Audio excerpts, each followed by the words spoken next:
Perdana Menteri Tan Sri Muhyiddin Yassin sebentar tadi telah mengumumkan naib Presiden UMNO Datuk Seri Ismail Sabri Yaakob sebagai timbalan Perdana Menteri dan terus memegang jawatan Menteri Pertahanan. Dalam rombakan kecil yang telah mendapat perkenan Seri Paduka Baginda Yang di-Pertuan Agong Al-Sultan Abdullah, Muhyiddin turut memberi peranan lebih besar kepada bekas naib Presiden UMNO Datuk Seri Hishamuddin Tun Hussein. Selain mengekalkan jawatan Menteri Luar, Hishamuddin turut diberi peranan lebih besar sebagai Menteri Kanan Keselamatan mengambil alih tempat Ismail Sabri. Hishamuddin yang sebelum ini telah beberapa kali diberi penghargaan oleh Istana Negara atas usaha mendapat sumbangan vaksin dari negara sahabat seperti UAE, Jepun dan Amerika Syarikat, kini diberi peranan membantu Perdana Menteri dalam pelaksanaan Pelan Pemulihan Negara.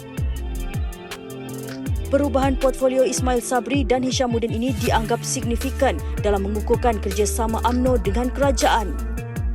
Kedua-dua mereka dilihat mempunyai pengaruh yang besar dalam UMNO. Ketika Ismail Sabri dilihat sebagai pemimpin paling kanan UMNO yang layak dilantik sebagai timbalan Perdana Menteri, Hishamuddin dilihat berpengaruh dalam kalangan ahli Parlimen UMNO dan kepimpinan akar umbi UMNO. Pelantikan timbalan Perdana Menteri dari UMNO sudah beberapa kali dicadangkan oleh pelbagai pihak bagi memastikan kerajaan ini kekal stabil. Keadaan bertambah serius sejak 6 bulan lalu apabila ada usaha membawa UMNO meninggalkan kerajaan. Dengan rombakan kabinet memberi jawatan lebih kanan kepada pemimpin UMNO, ia dijangka meredakan kemelut politik dan desakan agar UMNO meninggalkan kerajaan. Ia secara tidak langsung memberi harapan agar mesyuarat Majlis Tertinggi UMNO malam ini tidak mencapai keputusan yang boleh menggugat kestabilan politik negara. Beberapa hari lepas, Presiden UMNO Datuk Seri Ahmad Zahid Hamidi mengutarakan cadangan kepada anggota MKT UMNO agar membuat keputusan meninggalkan kerajaan. Namun semalam, kumpulan 35 ahli Parlimen Barisan Nasional memberitahu Ahmad Zahid bahawa mereka mahu kekal dalam kerajaan.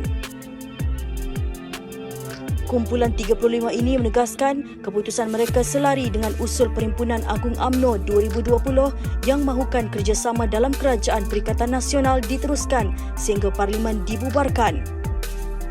Kini semua mata tertumpu kepada mesyuarat Majlis Kerja Tertinggi UMNO malam ini. Badan Pembuat Polisi UMNO tertinggi selepas Perhimpunan Agung UMNO ini harus membuat keputusan sama ada menerima kompromi politik ini atau tetap mengarahkan semua ahli parlimennya meninggalkan kerajaan. Sesungguhnya negara belum bersedia berhadapan satu lagi ketidakstabilan politik dalam keadaan kita sedang dilanda pandemik COVID-19 ini.